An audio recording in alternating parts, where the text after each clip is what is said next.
a glória seja dada a Jesus. Cumprimento os irmãos com a paz do Senhor. Cumprimento os irmãos com a paz do Senhor. Quantos estão felizes hoje? Os que estão assentados vão estar em pé. Jó, capítulo de número 7, versículo 4 e 5. Está escrito assim: ao deitar-me digo, quando me levantarei? Mas comprida é a noite, e farto-me de revolver-me na cama até a alva. A minha carne está vestida de vermes e de crostas terrosas, e a minha pele se encrosta e de novo supura. Os meus dias são mais velozes do que a lançadeira do tecelão, e se findam sem nenhuma esperança. O quinto livro da Bíblia, livro de Deuteronômio. Abra comigo. Capítulo 34. O verso 4 do capítulo 34 do livro de Deuteronômio está escrito assim: e disse-lhe o Senhor: esta é a terra que sob juramento prometi a Abraão, a Isaque e a Jacó, dizendo: à tua descendência a darei. Eu te faço vê-la com os olhos, porém não irás para lá.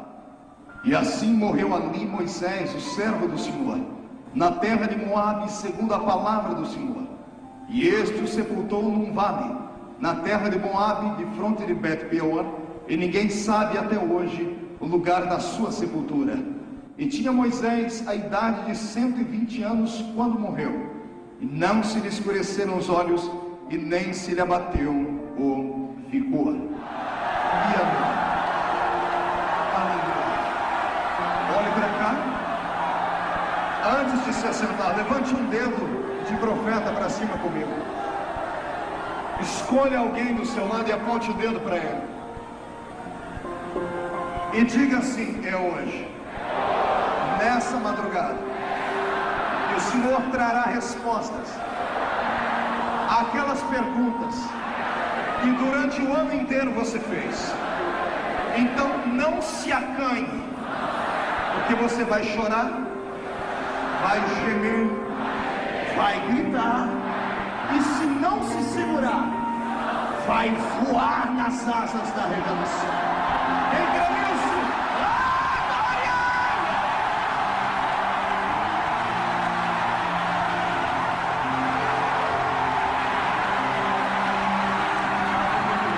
Glória a Deus. Os que podem, estão no seu assento.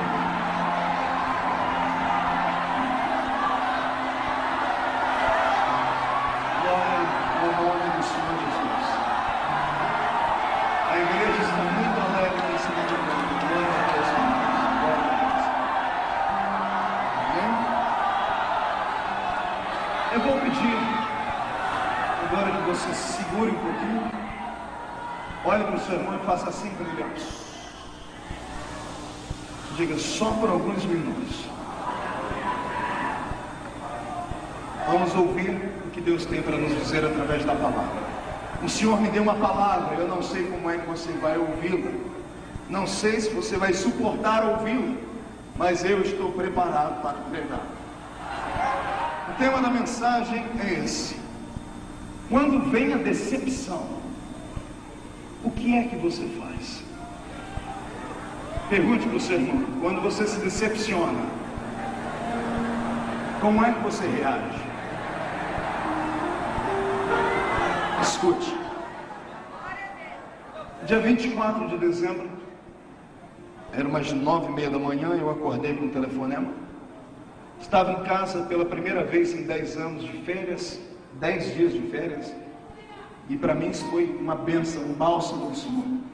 Esse ano eu preguei quase 300 vezes, e foi o corpo do pastor Marco quase não aguentou. Eu perdi 13 quilos pregando esse ano.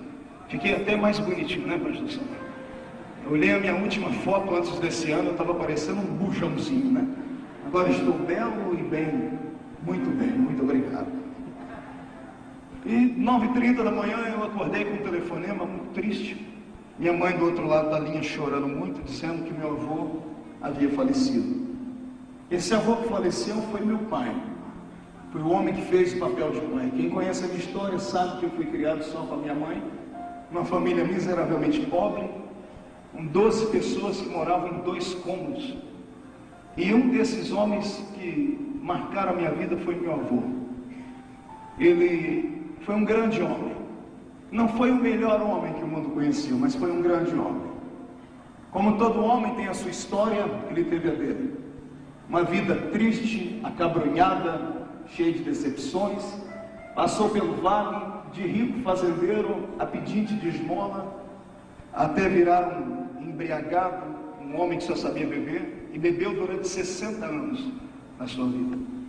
Não foi uma, nem duas, nem 10 vezes as vezes que eu, quando garoto, ia buscá-lo no bar e trazia ele meio que cambaleando e ainda ele batendo em mim. Não foi uma nem 2 vezes que eu, orando, já convertido dentro do quarto, dormindo com ele, acordava com ele me chutando, ou melhor, orava com ele me chutando, me xingando e falando um monte de palavrões. Mas a oração injusta pode muito em seus efeitos, não é? E houve um dia, há 12 anos atrás, que da noite para o dia meu avô parou de beber. Não colocou mais cachaça na boca. Para alguém que bebeu 60 anos e chegou a beber 10 litros de cachaça em uma semana, foi um grande milagre. E ele sempre, quando chegava em casa, dizia: esse meu neto tem um poder que nenhum outro tem. Quando ele olha para mim com esse olho dele, estende a mão, me arrepia o corpo inteiro. E eu falei: vovô, é o meu Deus é poderoso. E ele dizia para mim: é claro que o seu Deus é poderoso, você nasceu no dia da minha padroeira, foi ela que te escolheu. Quem sabe da minha vida sabe que eu nasci no dia 12 de outubro para ajudar. E eu jamais ia brigar com um homem de 80 anos de idade. Mas há 8 meses atrás, eu saí do quarto do meu avô, quando eu estava na porta para ir embora, eu ouvi a voz do Senhor dizer para mim: crie coragem, rapaz, entre lá dentro, fale do meu amor para o seu avô. Mas sabe aquele homem que você tem ele a vida toda como um carrasco, ou como um autoridade, autoritário, você não tem liberdade de falar? Eu nunca tinha conseguido pregar o evangelho para ele. Mas aquele dia eu criei coragem, sentei do lado da cama dele e disse: vovô, o senhor conhece Jesus? Ele: é claro que eu conheço, olha ele ali na parede. Eu disse: não, vovô, não é aquele, é outro. Ele disse: qual? Aquele que mudou a minha vida.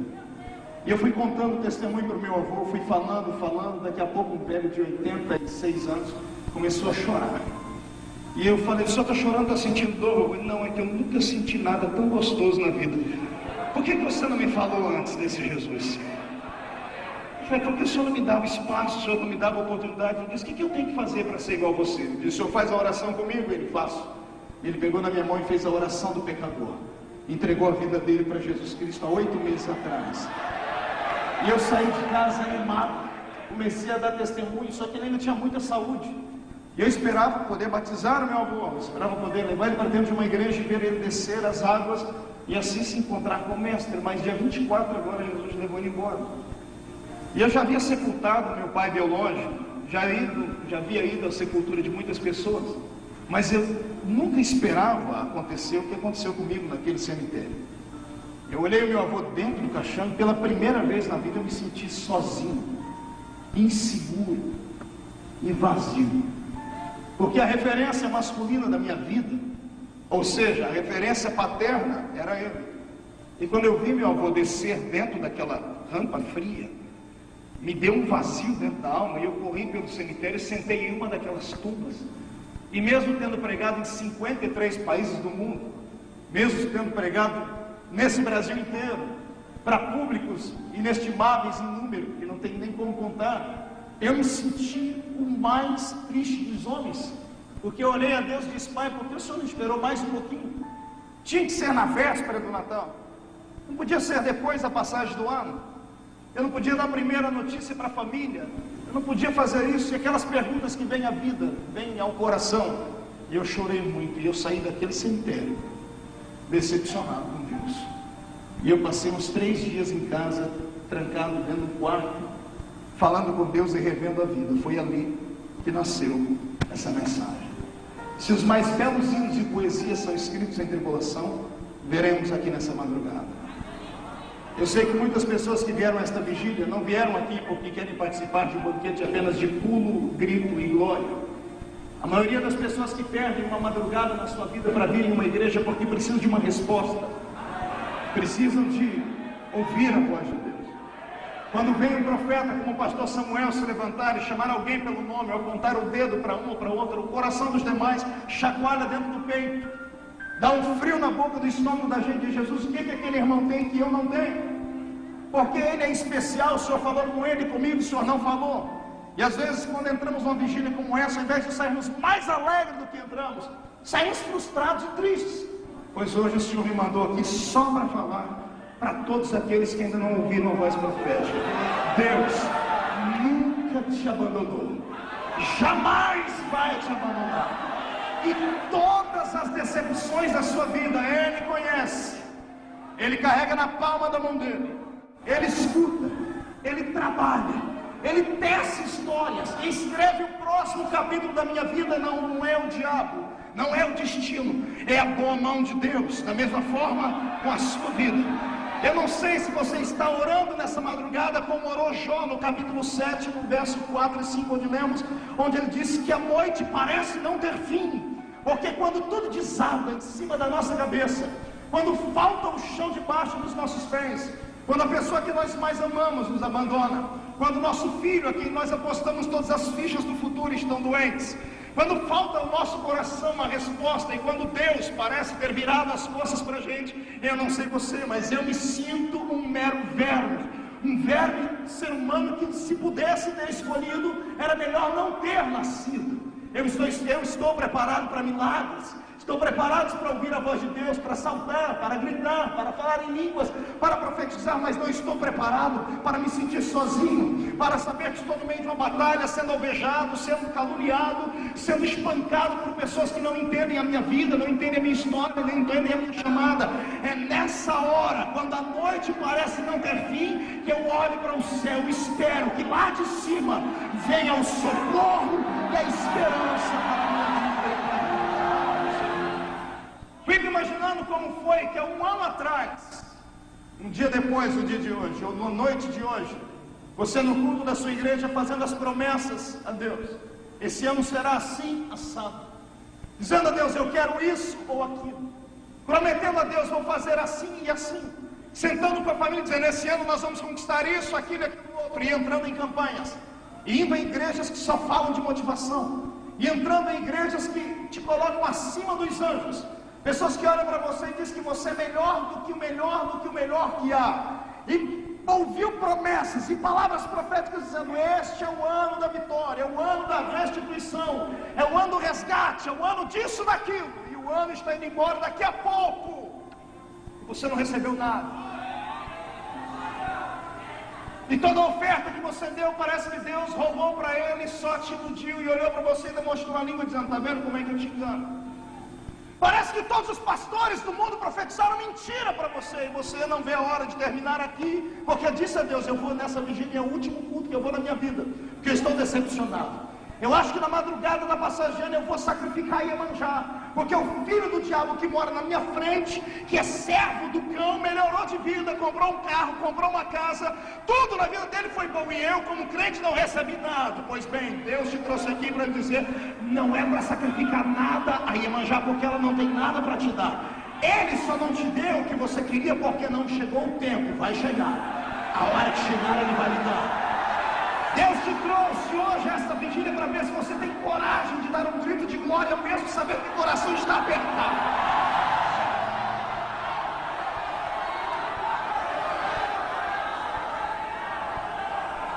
A minha Bíblia diz que Jó fazia vigílias, ele orava pelos filhos, ele sacrificava por eles.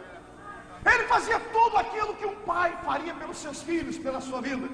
E a Bíblia ainda diz, ele era rico, era abastado, tinha de tudo, e no Oriente não tinha ninguém como ele. Melhor, ainda tinha alguém lá no céu que dizia, esse homem é justo, fiel, temente ao meu nome. Até que alguém chegou diante de Deus e disse, ele é assim porque ele tem tudo, tira o que ele tem. e vamos ver como é que ele te adora. Somos superficiais quando falamos da história de Jó. Falamos dele ter perdido 10 filhos como se a gente tivesse perdido uma moeda. Mas para quem já perdeu um filho, sabe como é triste. Você já perdeu um filho? Você já viu o fruto do seu ventre numa cama de pedra, no subsolo de um hospital, com sangue pelo nariz, e alguém com um caixãozinho branco do lado, arrumando o bebê para você colocar dentro daquele caixãozinho, e você tem que pegar ele nas costas, ir para o cemitério, enterrar? Você sabe o que é isso? Então você não entende o que Jó passou, porque ele não enterrou um filho, ele enterrou 10. Ele pegou na alça de 10 caixões, partiu para o cemitério, e ele ainda olhava para cima e dizia: e eu sei que o meu Redentor vive.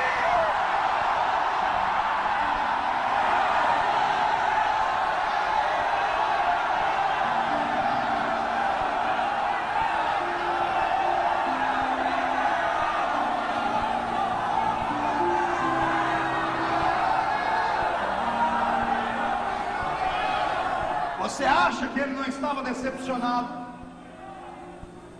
Porque depois de enterrar os 10 filhos, perder tudo que tinha, quando a mulher vai embora, quando todo mundo desaparece da vida dele, quando ele olha para a esquerda, ele olha para a direita, vê que não tem ninguém, ele, decepcionado com Deus, ele diz: eu queria que o dia que eu nasci fosse riscado do calendário.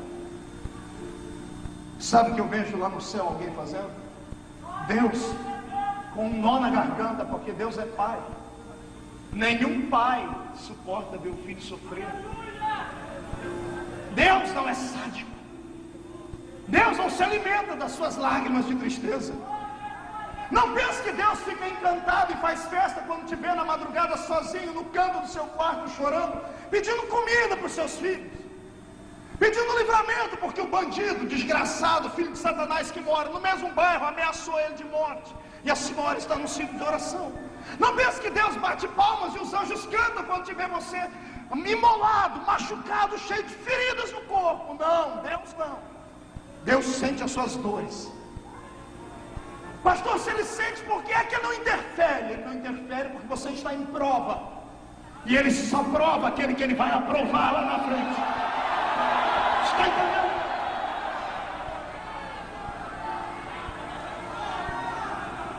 A tua decepção e a tua lágrima foram as últimas coisas que Deus prepararam para este ano, para que Ele possa começar o ano de uma nova forma. Ele não quer que você leve para casa nenhuma lágrima de dor, de angústia. Ele quer que você deixe tudo aqui dentro hoje.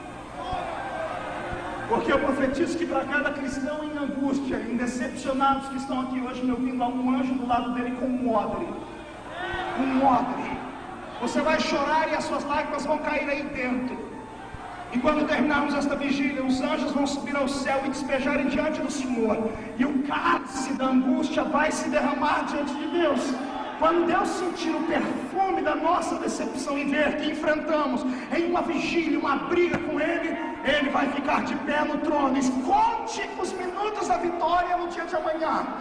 Eu profetizo que quando você acordar no dia de amanhã, o sol vai brilhar mais forte, a flor vai ter um perfume melhor, os seus inimigos serão abatidos e o tempo de vitória chegará. Quem acredita nisso, glorifica!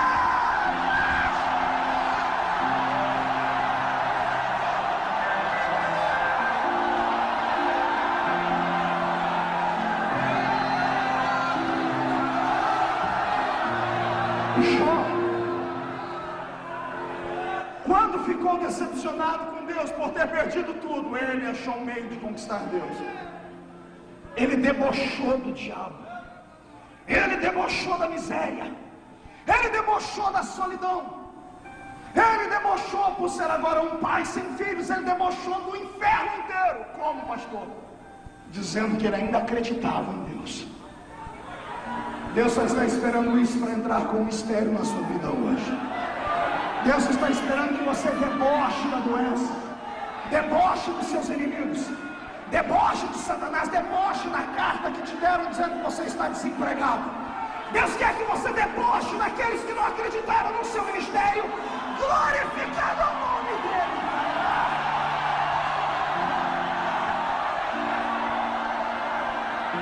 Mão direita para cima. Coloque a mão no ombro do irmão que está do seu lado, por favor. Agarre o ombro dele com carinho e respeito. Chacoalhe ele até ele ficar irritado. Vai no ouvido dele e diga: quer vitória? Deboche. Deboche do diabo. Mas deboche agora.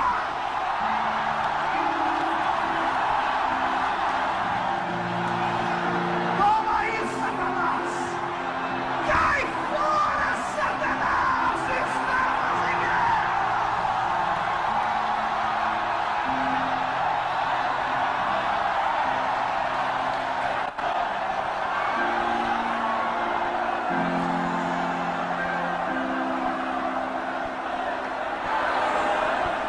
Segure. Pastor, sim. A minha situação é diferente de Jó. Eu não perdi riqueza, filhos nem mulher. O que foi que você perdeu?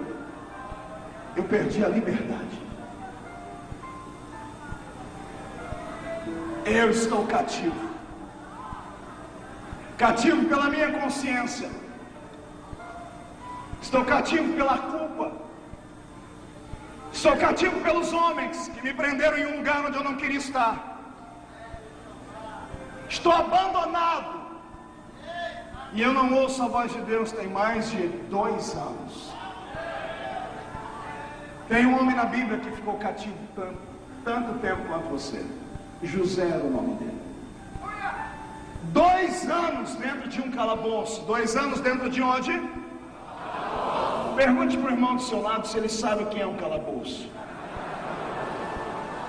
Olhe para mim, eu vou lhe dizer o que é um calabouço para você entender. Calabouço não é uma prisão como essas que existem no Rio de Janeiro. Calabouço ficava nas profundezas, ou melhor, na profundidade de um palácio, subsolo de um palácio. Só ia para um calabouço homens tétricos, terríveis, sem coração, gente da pior qualidade. No calabouço não tinha luz, não havia água potável, não tinha uma cama macia para dormir, e a comida era racionada. Pão e água barrenta. Quando não um pão, uma lavagem, empurrada debaixo de uma porta de ferro. Sem sol, sem comida, sem banho, sem água potável, durante 2 anos. A maioria dos presos dentro de um calabouço terminavam seus dias morrendo com problemas de respiração, pulmão, bronquite, asmas e coisas mais. José foi acusado de assédio sexual, de ter tentado contra o pudor da mulher que lhe empregava. Um homem acusado disso, você sabe qual é o tratamento dele em uma prisão. Ele estava num calabouço, 2 anos na escuridão, 2 anos sem banho, 2 anos sem comida, 2 anos sem ouvir a voz de Deus. Ele tinha todos os motivos do mundo para estar decepcionado. Se ele desacreditasse em Deus, Deus diria assim: eu entendo ele, porque eu abri a porta do calabouço para ele entrar. Poderia ter defendido ele na hora da calúnia, não defendi. Deus teria aceitado. 2 anos se passam e alguém chama José para ir diante do trono do rei. Primeiro dá um banho nele, o primeiro banho em 2 anos. A Bíblia diz que até a barba ele faz. 2 anos sem enxergar a luz. Eu imagino ele entrando dentro do palácio, enxergando os raios do sol entrando, os candelabros acesos, os olhos sendo quase cegados por aquela claridade. Magricela, num estado deplorável, quase que morrendo. E Faraó olhando para aquele verme humano, aquele lixo humano que estava ali vindo das profundezas do inferno, e dizendo: me falaram que você tem um dom, que pode fazer interpretar os meus sonhos. Silêncios. Deus está no trono olhando para José e dizendo: quero ver o que ele vai fazer agora, porque decepcionando ele está. José poderia ter olhado para aquele faraó e dito assim: eu não sei do que o senhor está falando, meus dias na terra estão terminando, eu quero voltar para o calabouço e morrer em paz. Ele poderia ter dito: um dia eu tive esse dom aí, tinha um Deus que me deu, mas esse Deus é ruim porque ele me abandonou na hora que eu mais precisei dele. Ele poderia dizer assim: eu sou ateu, eu não acredito nisso, eu sou agnóstico, eu não entendo nada de misticismo, me deixe voltar lá para o meu calabouço. Sabe o que é que José faz na hora da decepção?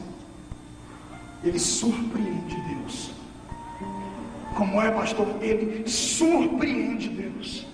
De que jeito? Quando o faraó diz: me disseram que você tem o dom de interpretar o meu sonho, ele abaixa a cabeça e diz: eu não, mas o Deus a quem eu sirvo.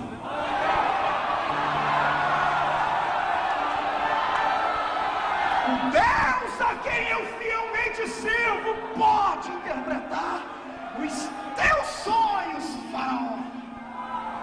Lá em cima do céu, eu imagino Deus ficando de pé no trono e gritando: esse é o homem que vai governar a terra agora. 2 anos no calabouço, acordou de manhã dentro de uma prisão, vai dormir hoje numa cama macia dentro do palácio. Acordou como bandido, vai dormir como primeiro-ministro da fazenda da terra.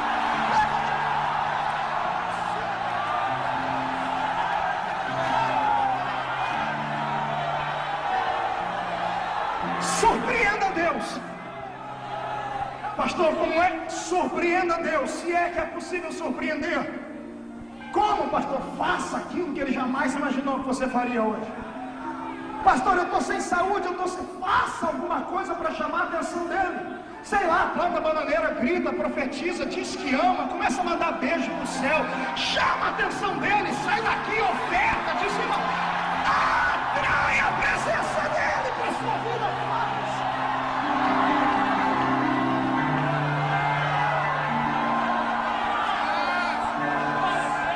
Surpreenda Deus, Marcos. Surpreenda Deus. A maioria das reuniões onde prego por misericórdia divina, uma multidão acaba fluindo. E eu, sinceramente, não sei por que as pessoas vêm me ouvir, porque eu sou um pregador muito limitado. Eu sou um contador de histórias. É verdade. Quem já ouviu minhas mensagens sabe que eu não passo de um contador de histórias. Mas é o Brasil inteiro e o mundo afora onde nós vamos, uma multidão de pessoas acabam reunindo. E sempre há uma indagação na cabeça dos que estão aqui, mas os que estão aqui a indagação é 5 vezes maior. Porque os que estão aqui, quando olham para mim, me veem como um espelho, dizendo assim: se ele chegou, eu posso chegar. E a maioria dos que estão aqui diz assim: como é que ele chegou aqui? Tão pouco. As pessoas querem saber qual é o meu segredo. Eu vou tentar revelar para você hoje. Pastor, o senhor ora 30 horas por dia? Não. O senhor jejua 50 dias a cada 3 meses? Não. O senhor sobe um monte todo dia? Eu subo um monte quando eu estou apurado. Quando estou passando pelo vale, o vento sopra e eu corro para lá. Mas eu tenho uma equipe que ora lá toda semana por mim. Sabe qual é o meu segredo? Além do óleo, é a coragem de acreditar que, embora eu esteja hoje passando por uma luta e uma prova, tudo o que ele prometeu para mim vai ter que acontecer. Você entendeu o que eu disse? Não me interessa quem se levante contra mim, não me interessa que tenha uma enfermidade desgraçada e me jogue na cama. Eu sou imortal até que as promessas dele se cumpram na minha vida. Você está entendendo isso? Eu às vezes acabo surpreendendo Deus assim. Um dia desse, um amigo ligou e disse: Marco, quando a gente pensa que você está morrendo, seu ministério está acabando, dá um salto e triplica. O que é isso? Eu disse: é coragem, é abstinência, é negando aquilo que o mundo oferece, pedindo a Deus uma oportunidade maior. Se o mundo tem os seus ícones, por que a igreja não pode ter os seus? Se os filhos dos homens que não têm Cristo têm quem se espelhar lá fora, por que os nossos filhos não podem ter alguém que se espelhar aqui dentro? Eu profetizo em nome de Jesus que hoje, os que estão decepcionados porque estavam presos, vão chamar a atenção de Deus e os grilhões vão ser quebrados.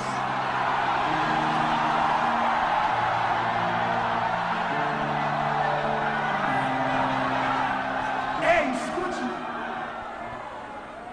Jó se decepcionou, e a cura da decepção que transformou em multiplicação sobre a vida dele foi a adoração. Debochou do diabo. José superou a decepção, saiu do calabouço, foi sentar no trono, porque ele surpreendeu Deus. Vá aprendendo as lições, uma delas vai te servir hoje. Tem uma decepção que essa é triste, essa é dura de enfrentar. É quando você faz o bem para uma pessoa e a pessoa se esquece.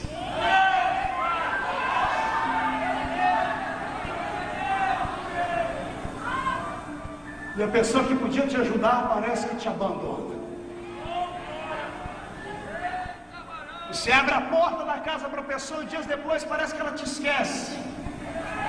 O que tem de gente decepcionada porque já fez coisas para Deus e parece que Deus se esqueceu dele. Denunciou o diabo, expulsou o demônio, ganhou almas para Jesus, construiu igrejas, fundou ministérios, profetizou, cantou, gastou a sua juventude na casa do Senhor, fez de tudo para ele. E agora, por causa de alguém que acha que tem poder e autoridade, vê alguém de longe bater no martelo, numa estaca, criando uma forca para te enforcar. Já marcaram o dia do enforcamento. E tudo que você fez parece que as pessoas esqueceram. A minha Bíblia diz que um homem chamado Mardoqueu passou por isso. Ele fez um bem para o rei, mas o rei nunca se lembrava dele. Ele não podia ir até o rei, mas ele podia ir a alguém que estava perto do rei. Quer vencer a decepção do esquecimento das pessoas? Se não dá para ir até o rei, chega perto de alguém que tem intimidade com o rei. Pede para alguém interceder, e quando essas pessoas começarem a orar e jejuar, pode ser que aconteça com você o que aconteceu com Mardoqueu. A minha Bíblia diz que um dia o rei perdeu o sono. Passou uma vigília acordado. E como ele não tinha o que fazer, chamou alguém e disse: tem algum livro que eu possa ler? E alguém traz um livro das crônicas reais, tudo que as pessoas haviam feito pelo rei. Lá ele encontra o nome de um rapaz, Mardoqueu. Mardoqueu livrou o rei de uma conspiração de morte. Ele leu um monte de história bonita, mas só essa ficou na memória do rei. E o rei acordou de manhãzinha, chamou o cidadão que entrando bem dentro da casa dele, disse assim: olha, tem um rapaz com esse nome, vocês conhecem ele? A notícia chega no ouvido da rainha, que era a mulher a quem o rei amava. E a rainha se apresenta diante do rei e diz assim: esse homem é meu tio, foi ele que fez o bem para o senhor. Fez o bem? Onde é que ele anda? Ele falou: ele anda ameaçado de morte, porque alguém está fazendo uma forca para enforcá-lo lá. O coração do rei só deu uma titubeada, disse assim: como é? Alguém quer enforcar alguém que me livrou da morte? Espere, você vai ver o que eu vou fazer com a pessoa. O cidadão que está construindo a forca ali, por inveja, entra dentro do palácio do rei. Quando ele entra, o rei para e diz assim: meu amigo, vem cá. O que é que eu deveria fazer por alguém que só me faz o bem? Por alguém que conseguiu me livrar da morte? Por alguém em quem eu deposito confiança? O cidadão pensou que era com ele e disse: olha, rei, para uma pessoa assim, se eu fosse o senhor, eu não sou, mas se eu fosse o senhor, que ele pensou que era para ele, eu pegaria a sua coroa e colocaria na cabeça dele. Eu colocaria ele em cima do meu melhor cavalo. E pegaria uma pessoa qualquer, mandaria segurar aqui no cavalo, no cabeça do cavalo, andaria na cidade inteira e dizia assim: o rei faz assim, olha, com quem ele ama e a quem ele é agradecido.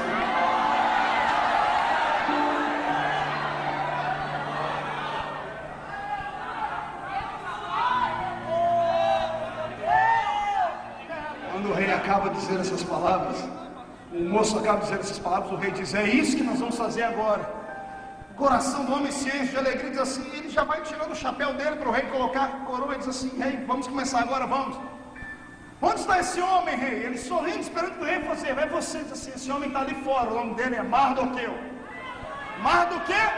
Mardoqueu, mas esse é o homem que eu vou matar. Ia matar. Traz ele aqui, porque ele fez um bem e eu me lembrei disso. Traz ele aqui. Coloque a minha coroa na cabeça dele. Coloque roupas reais no corpo dele. Coloque ele sentado no meu melhor cavalo. Ande na cidade inteira. E quem vai puxar o cavalo é você, seu infeliz. E grite: assim faz o rei.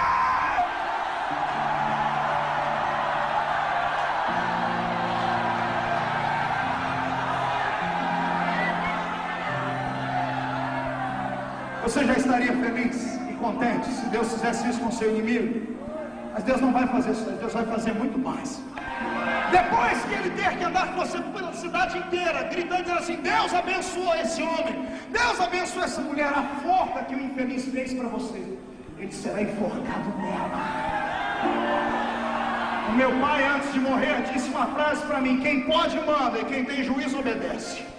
Eu, como profeta, posso e vou mandar. Se você tem juízo, levante as mãos para me obedecer.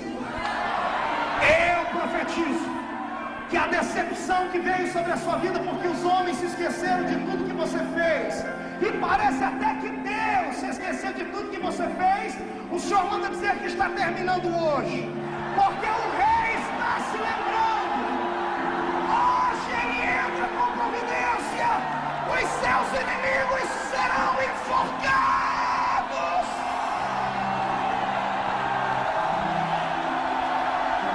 Quem está preparado para o milagre, feche as duas mãos, crave no peito e receba de presente a coroa da justiça que te põe de pé. Agora comece a adorar.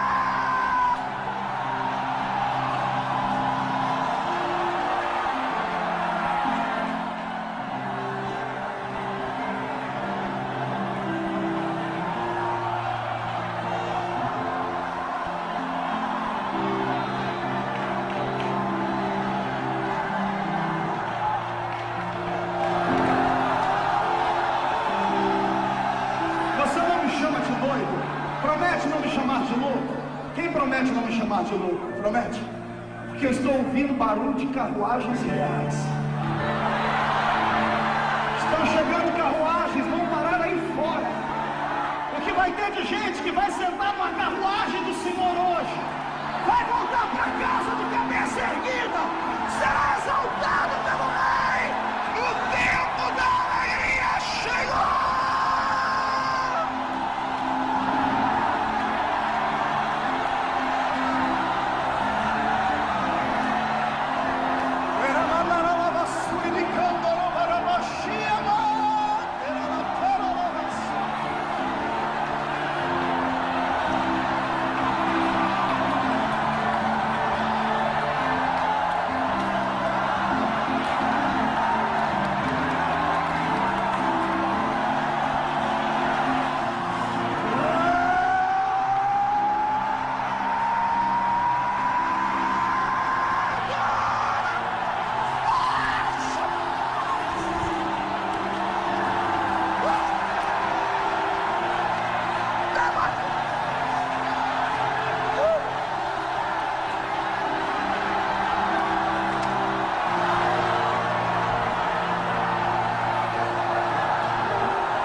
Eu estou no meio da mensagem. Dá uma olhadinha para o irmão que está do seu lado e vê se ele já está pelo menos pela metade de pé. A cotovela ele diz para ele: a decepção acaba hoje.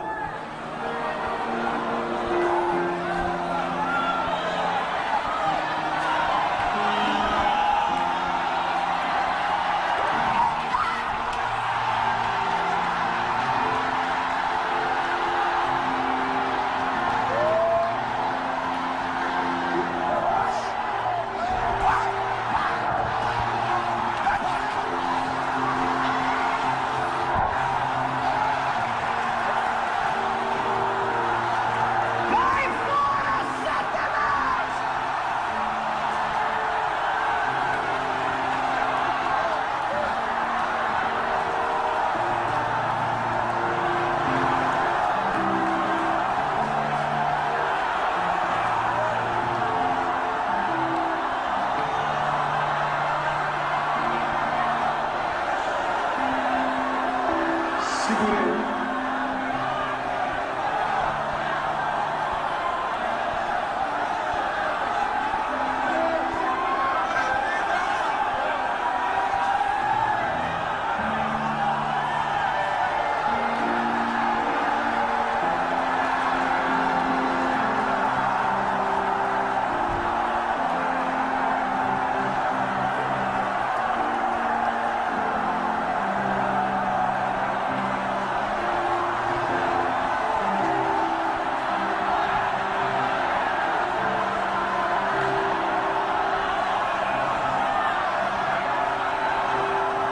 Quando você está decepcionado, o que é que você faz? Jó glorificou a Deus debochando do diabo. José surpreendeu Deus. Mardoqueu procurou ajuda para quem podia. Agora eu vou lhe contar uma história que é igualzinha assim. Imagine você nascer de uma família real, família rica, Neto de rei, filho de príncipe, herdeiro de um trono. Meu Deus!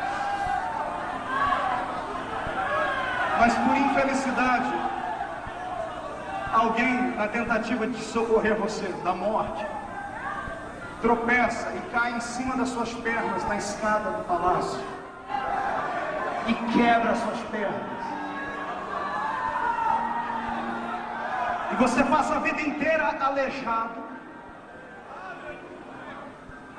vivendo daquilo que os outros te dão para viver, dependendo das pessoas para te darem um banho, para te levar ao banheiro. E você saber que a sua história é uma história que tinha tudo para dar certo, mas deu tudo errado. E você ter todos os motivos do mundo para debochar e dizer assim: Deus, o Senhor não presta, o Senhor não vale nada. Porque o que é que eu tenho a ver com o pecado do meu avô? O que é que eu tenho a ver com o pecado do meu pai?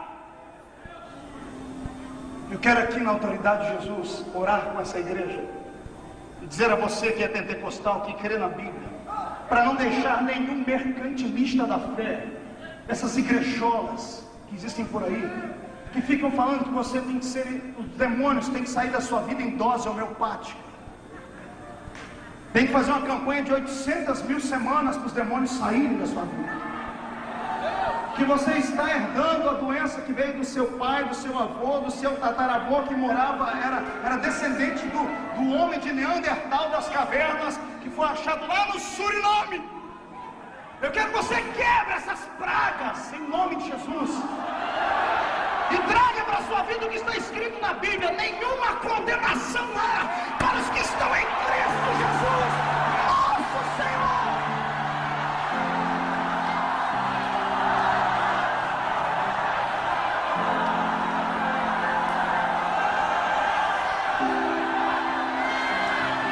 O seu avô pecou, o problema dele. O seu pai pecou, o problema dele. Você é herdeiro de um trono. Não perca a fé, porque mais cedo ou mais tarde volta para você tudo que te pertence. Porque Deus não é injusto. Ouviu essa palavra? Deus não é injusto. Repita comigo: Deus não é injusto. Não, mais alto para o diabo ouvir. 1, 2, 3. Então, se Deus não é injusto, tudo que é seu voltará para a sua vida.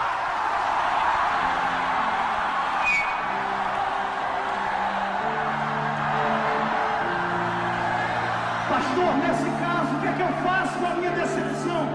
Coloca a decepção num canto da sua alma e aprenda a esperar pacientemente. Não dê um passo fora da vontade de Deus. Não murmure contra Ele, aguarde, espere. Se você acredita que você é descendente de rei, fique tranquilo, o cetro vai vir para sua mão. Você crê nisso?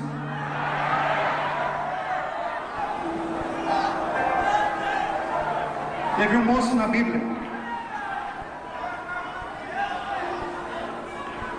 que foi um herói em Israel. Mas sabe aquele herói que Deus levanta de onde não era para levantar? Sabe aquela pessoa que não era para ser, mas Deus fez ela ser? Aquela pessoa que assusta todo mundo. Mais cedo ou mais tarde alguém tem que dar o testemunho dela, tem que escrever a biografia dela. E na hora de escrever, a pessoa fala do que Deus fez, mas antes fala tudo que a pessoa era. Tem um assim na Bíblia. A Bíblia começa dizendo assim, ó: e Gileade gerou a Jefté, varão valoroso, vírgula, filho de uma prostituta, vírgula, mas Gileade gerara Jefté. Juízes 5, leia em casa depois. No dia que eu li essa história, eu fiquei bravo com o escritor, desgraçado, que escreveu isso aí. Por que falar que o camarada era filho de uma prostituta? O que tem a ver colocar na história dele que ele era filho de uma prostituta? Por que não só falar de coisas boas? Aí começou, e Gileade gerara a Jefté. Depois embaixo explica que Gileade tinha dormido com mais de uma mulher. E ele era filho da outra. Ou seja, o filho que ninguém queria. O filho bastardo. Porque tem gente aqui que não consegue conquistar nada na vida só por causa disso. Porque quando pega o seu RG é igual o meu. No nome do pai tem 2 risquinhos. A minha maior tristeza quando eu chego no aeroporto é só essa. Quando eu tenho que mostrar o meu RG. Porque lá atrás está o nome da minha mãe, Lúcia Maria Feliciano. O nome do pai, 2 risquinhos. Eu nasci na época que não era obrigado pelo nome do pai. Então eu era um problema para minha família. Filho bastardo. Minha mãe era chamada de prostituta. Porque tem de gente aqui assim. Que o diabo conseguiu te vencer por causa do seu passado. E você às vezes está decepcionado com o seu passado. Sabe por que você nunca cresce? Você parece caranguejo. Só olha para trás. Você transformou o seu passado em um chapéu sombreiro mexicano.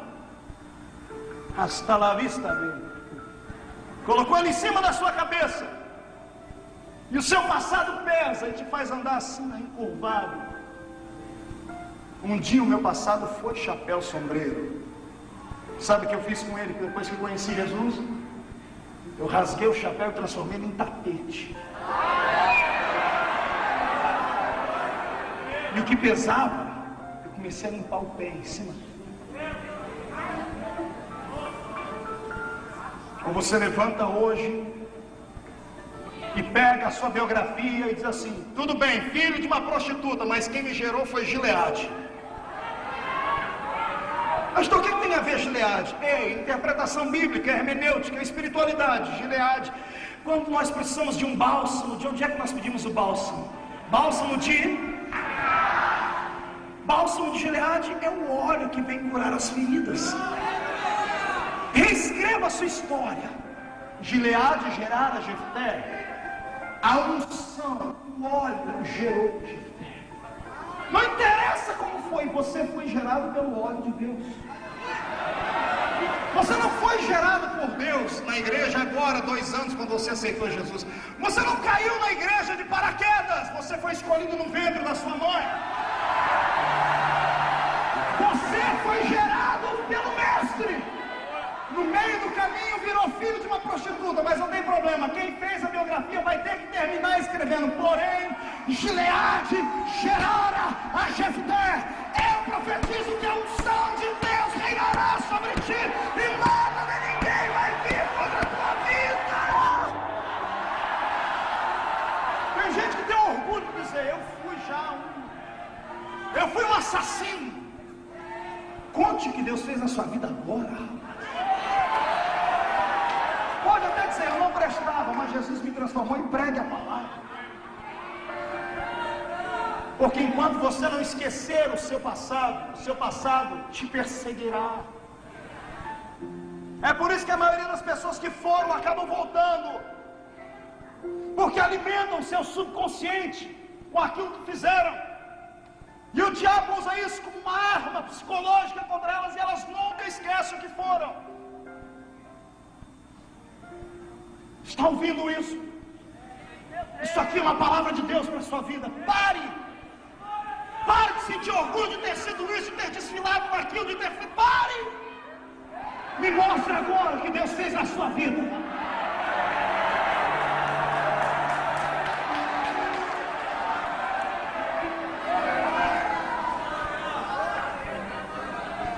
A Bíblia diz uma vez que ele era filho de prostituta, mas que ele era filho de Gileade umas 10 vezes no mesmo capítulo. Entendeu?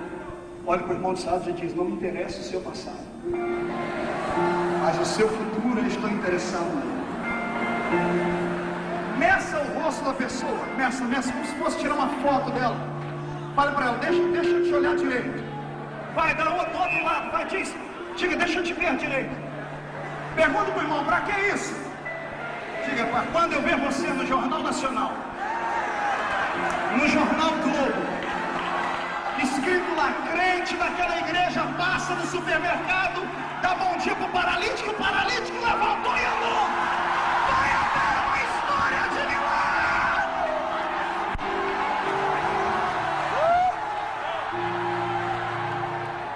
Porque a unção que te gerou vai te levantar no tempo certo. O que é seu ninguém toma.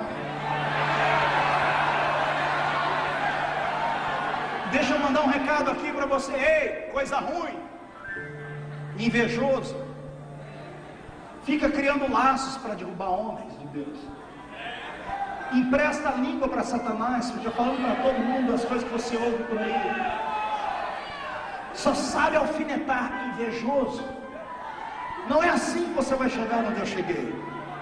Aliás, se continuar assim, você nunca vai chegar a lugar nenhum.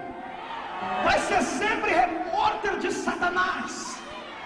Porque o que Deus fez para mim, meu amigo, é intocável. Assim como o que Deus fez para você é intocável. Ninguém te queima. Não tem homem nessa terra que te queime. Não tem demônio no inferno que te queime. Só Deus pode lhe queimar. E a única forma que Deus vai lhe queimar é lhe encher de gozo nessa noite e fazer você sair daqui brilhando com a glória dele.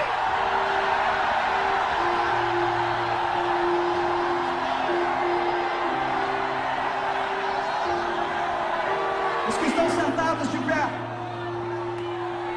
pegue na mão do seu irmão, vamos terminar. Vê se ele já está pelo menos a metade dele de pé.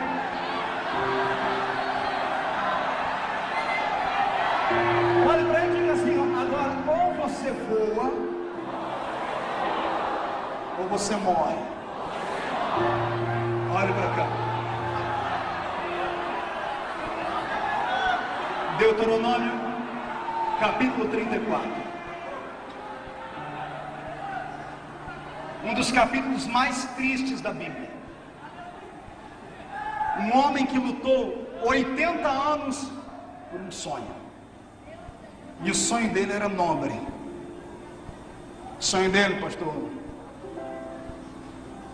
não era ficar rico, não era ficar milionário nem ser famoso. O sonho dele era ver a nação dele livre. Sonho nobre. Poucos homens sonharam com isso. Jesus, José, Tiradentes, George Washington, Che Guevara, sonhos nobres de ver o seu povo livre. Esse homem está nessa escala. Talvez tenha sido ele, cantora. Como foi lindo te ouvir cantar aqui. Tenha dado pontapé inicial nessa história de sonhar com coisas belas. Ele sonhava em ver o povo dele livre. E ele lutou 80 anos por isso. Quantos anos? 80. Pergunta para o seu irmão: há quanto tempo ele está lutando pelo sonho dele? Onde já desanimou?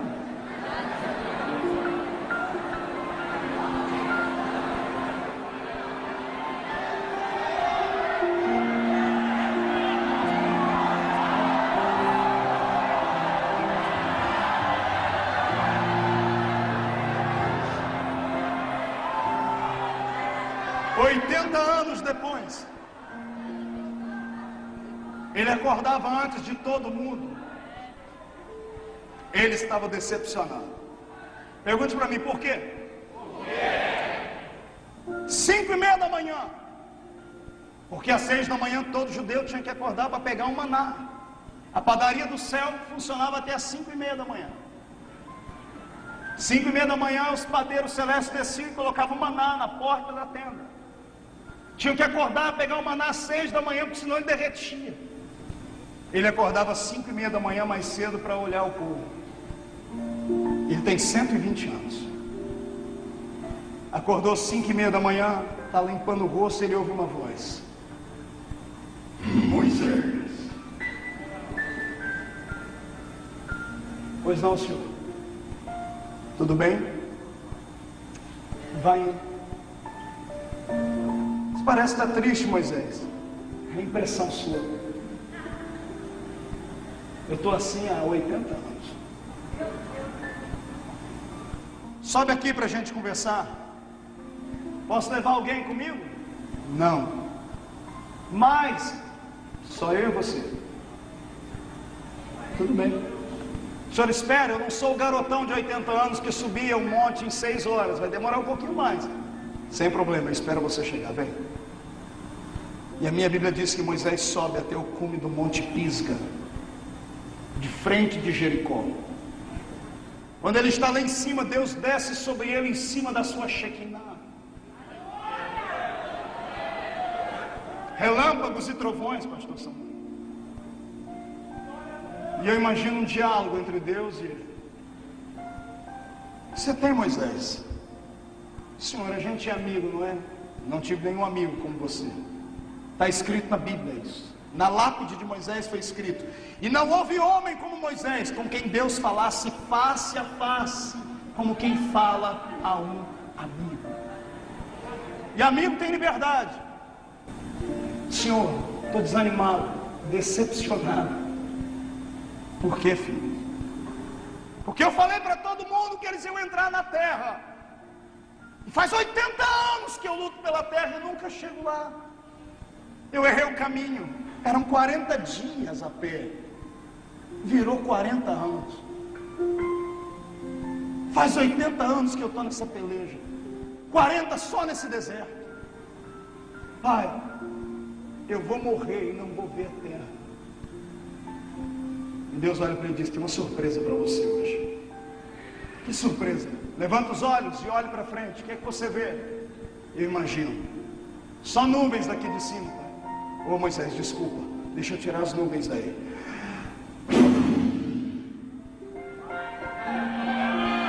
E agora, Moisés? Agora eu vejo. Me fala o que você vê. Eu vejo uma campina, lagos, cachoeiras, pomares, plantações. Eu vejo uma terra que emana leite, que emana mel. Moisés, pois não, senhor, sabe que terra é essa? Sei não. É ela, Moisés?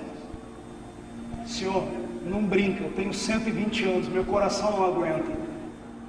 É a terra, Moisés? Contempla. Senhor, imagina os dentes amarelados do velhinho, sorrindo, num sorriso colgate, gaguejando.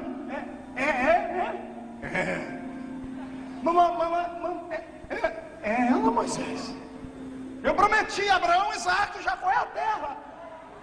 Senhor, me dá licença, posso descer, eu vou preparar o povo. Calma, Moisés, para que a pressa?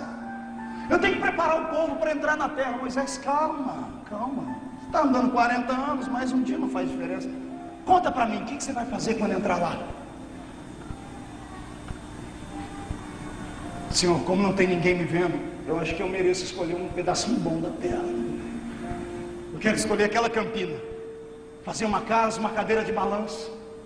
Vou passar o resto dos meus dias pescando naquele rio, vendo os meus netos, os meus filhos crescerem na terra e curtindo, Senhor, aquilo que os velhinhos curtem no fim da idade. O que, Moisés? Artrite, artrose, osteoporose, reumatismo, cataratas. Posso descer, Senhor? Não, Moisés. Por que não, Senhor? Moisés, abre os braços. Glória a Deus. Pronto, fecha os olhos. Eu tenho uma surpresa para ti. O que é, Senhor? O que o Senhor vai fazer? Moisés! Sim, Senhor. A mão de Deus sai de cima da nuvem. O dedo dele. Deus aponta para o coração do velho. Moisés, morre.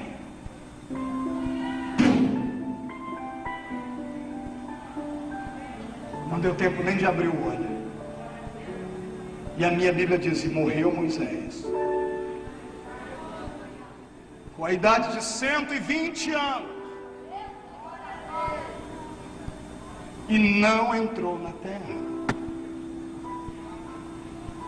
Aperte a mão do seu irmão para ver se ele está acordado.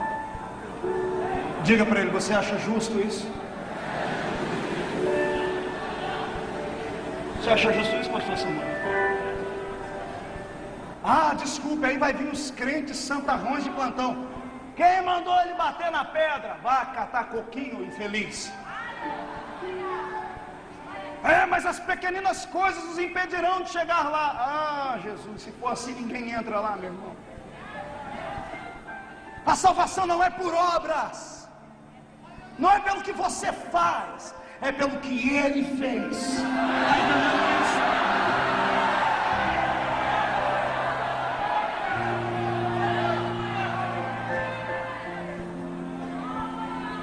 Moisés morreu decepcionado, porque ele lutou a vida inteira para entrar na terra. Se alguém merecia entrar naquela terra, era ele. Quem concorda comigo diz amém. Mas ele não entrou. E aí? Você vai jogar pedra em Deus? Vai falar que Deus é injusto? Você está preparado para Deus não te dar aquilo que você quer?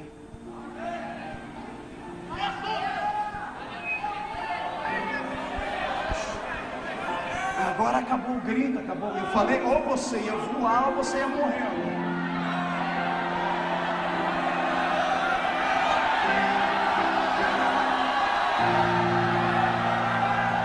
Ei, não precisa ser hipócrita, nem falso, porque eu também acho que está errado. E por isso eu briguei com Deus. Alguém tem que brigar com Ele, às vezes, para Ele revelar algumas coisas para a gente. E eu briguei com Deus, pastor Samuel. Eu falei: Deus, por que Moisés não entrou lá? Não vem com a história da pedra que eu não engulo aquilo. Por que ele não entrou lá, Senhor? O Senhor disse: ele não entrou lá porque aquele era o sonho dele. O homem sonha, mas tem que me dar o direito de sonhar também. O meu sonho, me disse o Senhor, é maior e melhor do que o do homem. Eu falei: eu não entendi. O Senhor disse: Moisés queria entrar onde? Eu disse: na terra prometida daqui da terra. O Senhor disse: eu queria que ele entrasse na terra prometida aqui do céu.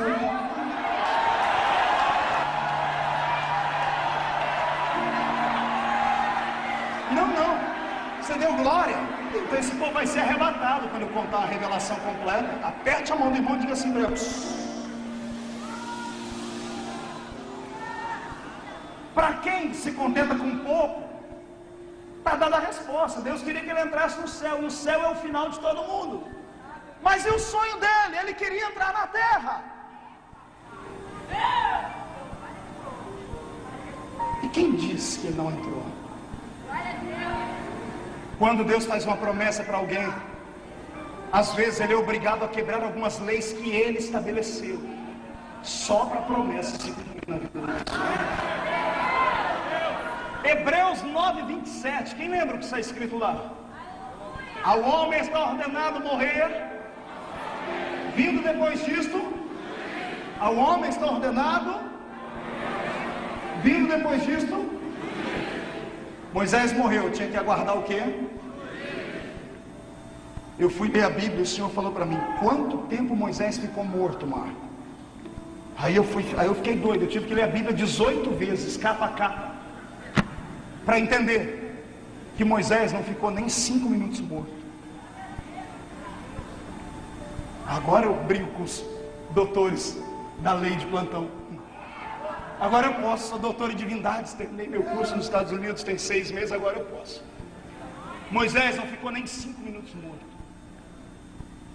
Antes que o corpo dele caísse na terra, quando ele abriu o olho para dizer: Deus, eu estou decepcionado, ele estava diante do trono de Deus. E Deus, com um sorriso Elma Chips e os braços abertos, dizendo para ele: bem-vindo ao céu, Moisés. Bem-vindo à terra que manda leite e mel para si.